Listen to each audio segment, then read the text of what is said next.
Hai Sobat Berbaju Besi, bagaimana kabarnya? Apakah baik-baik saja di awal tahun ini? Saya berharap kalian akan tetap baik-baik saja dan sehat walafiat.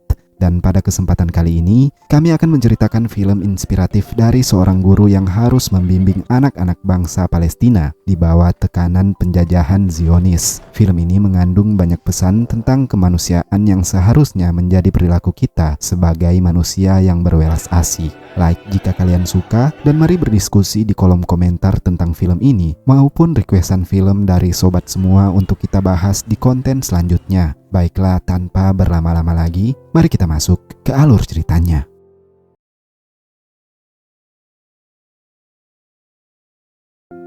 Diperlihatkan seorang lelaki parubaya sedang berkendara melintasi perbukitan desa di pelosok Palestina. Ia bernama Basim Al-Saleh, seorang guru bahasa Inggris yang sedang dalam perjalanan menuju lokasi sumber belajar mengajar. Sesampainya di dalam kelas, salah satu murid bernama Adam sedang mempraktikkan tugas bahasa Inggrisnya di hadapan Basim. Nampak ia adalah salah satu murid terbaik Basim.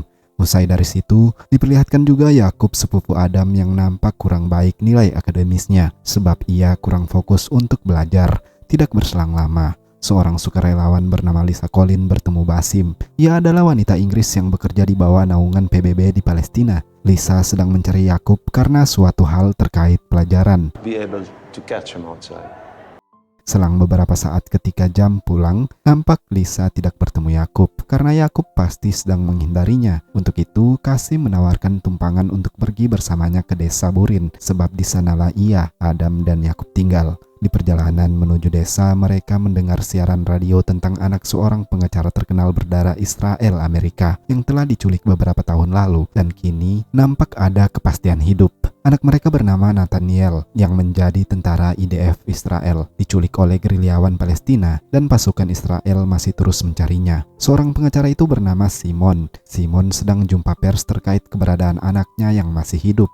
Sebenarnya, anak mereka bisa segera ditemukan dengan cara penukaran tawanan. Akan tetapi, pihak Israel menolak, sebab pihak Palestina menginginkan pertukaran dengan 1.200 tawanan.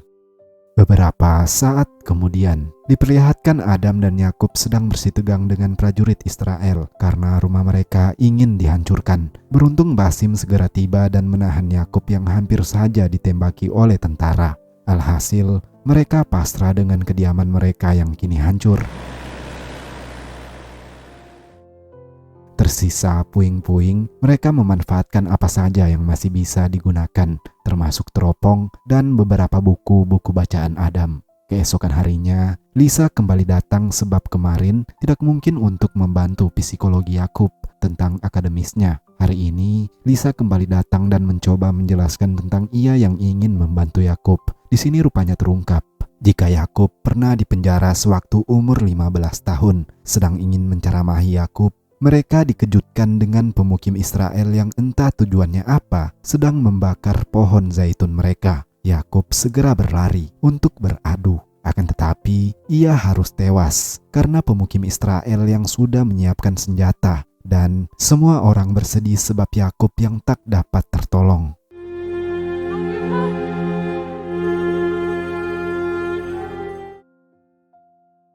Kemudian Lisa yang memiliki banyak relasi terkait keadilan lalu memberikan kontak seorang pengacara Israel yang berpihak dan selalu membantu orang-orang Palestina. Tidak butuh waktu lama, mereka kemudian berbicara dengan pengacara itu. Akan tetapi dalam keadaan di bawah penjajahan Israel seperti ini, nampak hukum tidak akan berlaku bagi mereka. Begitulah perasaan Adam yang kemudian pergi karena merasa akan percuma saja. Namun, sebagai guru yang baik, Basim memberikannya motivasi dan keyakinan tentang masih adanya harapan untuk meminta keadilan. Di sini, Basim kembali teringat masa lalu di mana anaknya yang kala itu berusia 16 tahun harus mendapat hukuman 8 tahun penjara. Beberapa saat kemudian, Lisa juga memberikan motivasi kepada Adam yang nampak hancur oleh kematian Yakub. Ia menjelaskan tentang dirinya yang juga pernah mendapatkan ketidakadilan. Saat 10 tahun yang lalu, adiknya harus tewas karena tabrak lari. Tidak ada yang diadili karena semua orang tidak ada yang mengetahui siapa pelakunya. Untuk itu Adam jangan bersedih, sebab ia dan Basim akan selalu di sisinya untuk menjaga dan melindungi. Kemudian di sini juga nampak benih-benih cinta mulai terpancar antara Basim dan Lisa. Tibalah waktu sidang pertama atas kematian Yakub. Di sidang pertama ini, pengacara mereka berusaha untuk memenjarakan pelaku. Akan tetapi, sidang masih harus dilanjutkan beberapa bulan berikutnya sebab investigasi harus dilakukan terlebih dahulu. Di malam hari, nampak Basim tidak bisa tidur karena teringat masa lalu. Rupanya terungkap jika istri Basim pergi meninggalkannya karena frustasi dan menuduh Basim adalah penyebab anaknya dipenjara. Sebagai ayah, ia seharusnya bisa menahan anaknya untuk melakukan mogok dan demonstrasi. Sebab itulah penyebab anaknya ditahan. Hal inilah yang membuat Basim seperti seorang lelaki yang menanggung beban berat di kepala. Selang beberapa waktu berlalu, pada malam hari juga Adam terbangun dan melihat beberapa mobil mengunjungi rumah Basim. Rupanya mereka adalah mujahidin Palestina yang menahan anak Simon. Para mujahidin meminta tolong kepada Basim agar mau menyediakan tempatnya untuk tawanan mereka sebab pasukan intelijen terus hampir mendapatkan mereka dan rumah Basim nampak ideal untuk beberapa minggu menyembunyikan tawanan. Esok harinya usai mengajar, Basim memberi makanan tawanan itu. Tawanan itu bernama Nathaniel Cohen yang meski ditahan, ia selalu diberi makanan yang layak. Basim pergi keluar sebentar bersama anjing peliharaannya. Adam nampak telah mengawasi. Dengan rasa penasarannya, Adam lalu diam-diam menyelinap ke rumah Basim. Dan yah, Adam terkejut melihat bahwa perkiraannya betul. Itu adalah Nathaniel, tawanan para mujahidin. Namun Basim segera mengetahuinya. Ia lalu memperjelas situasi kepada Adam. Mereka sedang dalam keadaan yang rumit. Nasib 1.200 tawanan perang kini ada di tangan mereka. Jika Adam membocorkan rahasia itu, maka akibatnya bisa menjadikan ia, Adam dan seluruh warga desa terancam. Esok harinya, usai pembelajaran, nampak Lisa ingin kembali berkunjung ke desa. Akan tetapi Basim beralasan jika ia akan pergi mengunjungi adiknya dan meminta Lisa jangan dulu datang. Ia bisa datang beberapa minggu lagi. Kemudian di perjalanan, nampak Adam tiba-tiba ingin melakukan sesuatu yang berbahaya. Yah, ia ingin membalaskan dendam atas kematian Yakub. Beruntung, Basim sebagai guru kembali harus memberinya pengetahuan untuk tetap berpikir jernih. Di lain tempat, Simon mulai mendapatkan kabar terkait mata-mata mereka yang mengetahui dan memberitahu jika anaknya disembunyikan di desa Burin. Dan benar saja, diperlihatkan para tentara mulai memasuki desa Burin dan memeriksa hampir semua rumah yang dicurigai. Adam yang berhasil mengetahui itu segera memikirkan cara, sedang Basim yang baru saja selesai mandi harus mendapatkan penggerbekan. Saat para tentara memeriksa kediamannya, rupanya tidak ada satupun orang di sana. Di sini Basim bingung sendiri, kemana tawanan yang seharusnya masih berada di rumahnya. Sepemahamannya, Adamlah satu-satunya orang di desa ini yang tahu. Dan saat situasi aman, Adam membawa Nathaniel ke hadapan Basim. Setelah mengamankan kembali Nathaniel, Adam kembali mendesak Basim agar membantunya membalaskan dendam kematian Yakub. Beruntungnya, Basim kembali berhasil meredahkan amarah Adam yang terus membara-bara. Berita penggeledahan besar-besaran di desa kini sampai ke Simon, namun hasilnya nihil. Simon dan istrinya harus bersabar lagi untuk menunggu kepastian keselamatan anaknya. Di sini nampak Simon harus terkena omelan istrinya seperti yang terjadi pada Basim. Sang istri menganggap Simon terlalu sibuk bekerja dan lupa tentang anaknya yang membuat sang anak menjadi tentara. Dan beginilah kenyataannya. Karena terus-menerus mendapat tekanan, Simon kembali menghadap ke markas agen dan di sini mereka baru saja mendapatkan informasi dari mata-mata IDF dengan kata Al-Ustadz atau The Teacher, ya salah satu guru. Mereka segera bergegas. Kembali pada Basim, pesan singkat masuk dari para mujahidin yang menandakan tugasnya telah selesai dan berjalan dengan baik. Para mujahidin kembali mengambil tawanannya dan Basim bisa tenang lagi. Ia kemudian berangkat mengajar dengan beban yang sedikit berkurang. Kembali ke rumah, nampak Lisa juga sudah mulai datang ke desa dan di sini bertetapan juga dengan kedatangan para intelijen Israel yang ingin menangkap langsung Basim. Beruntungnya posisi Basim yang saat itu ingin mandi, jadi ia membuka baju dan mengejutkannya Lisa yang mengetahui Basim sedang dalam masalah lalu menghampiri dengan keadaan yang hanya mengenakan handuk, seolah mereka baru saja selesai melakukan perbuatan suami istri. Karena hal itu membuat para intelijen kembali tertipu. Kehadiran seorang relawan Inggris di rumah Basim menutup kemungkinan jika Basim menyembunyikan tawanan. Intelijen itu akhirnya pergi dengan hasil yang kembali nihil. Basim dan Lisa resmi berpasangan. Dan keesokan paginya, mereka ingin segera berangkat untuk menghadiri persidangan kasus Yakub. Namun, hal yang tak terduga kembali terjadi. Saat Lisa hendak mengecek buku-buku yang ingin ia baca, tak sengaja ia menjatuhkan beberapa buku dan Lisa menemukan sepucuk pistol. Hal ini membuat Lisa kembali memaksa Basim untuk menjelaskan semuanya, termasuk keluarganya yang sebelumnya ia tidak ketahui. Dari sini, Basim menjelaskan tentang masalahnya. Setelah anaknya masuk penjara, rupanya sang anak harus meninggal di dalam penjara sebab kedinginan karena saat itu adalah musim dingin. Seharusnya anaknya bisa tertolong, tetapi ketika berada di penjara dalam kondisi kritis, nampak para penjaga tidak memperdulikannya. Anak Basim harus tewas sebelum bebas. Nampak beban rasa bersalah itulah yang membuat Basim nampak selalu murung. Beberapa hari kemudian, diperlihatkan Simon telah berada di sekolah dan mencari Basim. Saat bertemu, ia benar-benar memohon kepada Basim agar memberitahukan di mana anaknya disekap.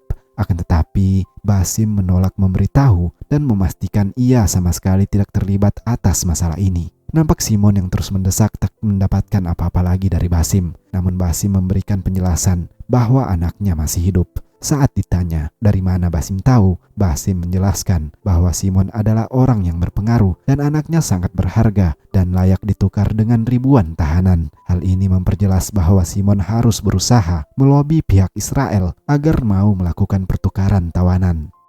Saat kembali ke rumah, nampak Basim ingin memperjelas hubungannya dengan Lisa. Kehidupan mereka di bawah penjajahan tidaklah mudah. Ia ingin Lisa pergi dan menyelamatkan hidupnya sendiri dibanding harus hidup menderita dengannya di negeri ini. Akan tetapi, Lisa lalu menjelaskan bahwa ia telah memilih Basim dan ingin hidup bersama Basim apapun yang terjadi. Setelah selesai permasalahan dengan Lisa, Basim kemudian mengajak Adam agar tinggal bersamanya saja di rumah. Mungkin hal itu dapat membantu Adam agar tidak merasa sendiri lagi. Dari sini mulailah mereka tinggal bersama, belajar bersama, dan menikmati hari-hari layaknya ayah dan anak.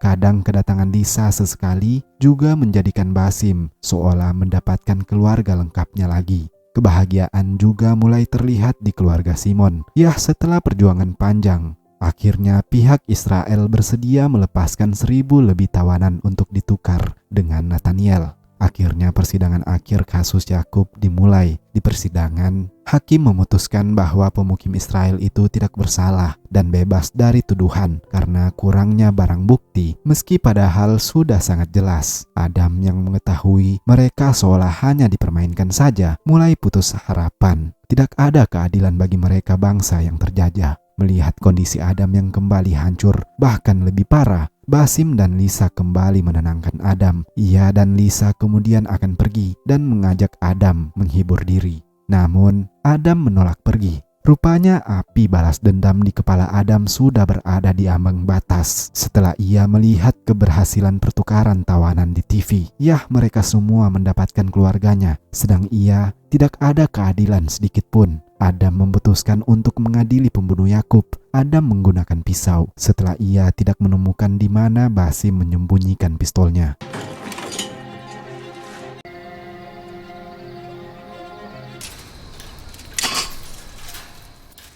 Sesampainya di rumah pemukim Yahudi itu, ia mendapati pemukim itu bersama anak dan istrinya. Namun pemukim itu memiliki senjata. Saat Adam akan ditembaki, rupanya Basim berhasil menyusul dan menembak pemukim itu setelah ia mendapati surat yang sebelumnya ditulis oleh Adam. Di sini, Basim segera menyuruh Adam untuk bertukar pakaian agar ia saja yang dituduh sebagai pembunuh. Ia mengorbankan dirinya dan tidak ingin gagal lagi mendidik murid seperti yang terjadi pada Yakub dan anaknya. Dengan berat hati, Adam harus meninggalkan Basim yang berhasil ditangkap oleh pihak Israel.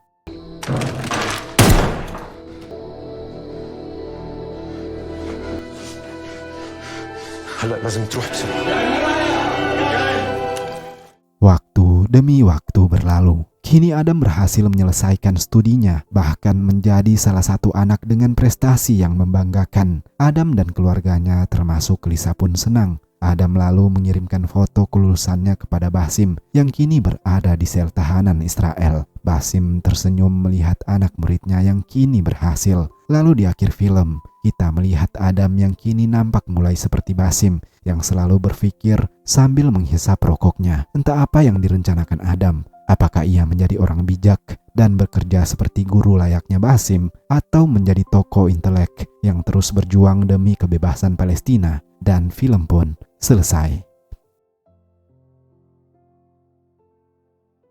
Nah, cukup sampai di sini dulu pembahasan kita. Disarankan agar sobat semua menonton filmnya terlebih dahulu agar tidak ketinggalan banyak pesan-pesan penting dari film The Teacher ini. Jangan lupa like, komen, dan subscribe jika kalian suka agar tidak ketinggalan konten-konten kami berikutnya. Dan terima kasih.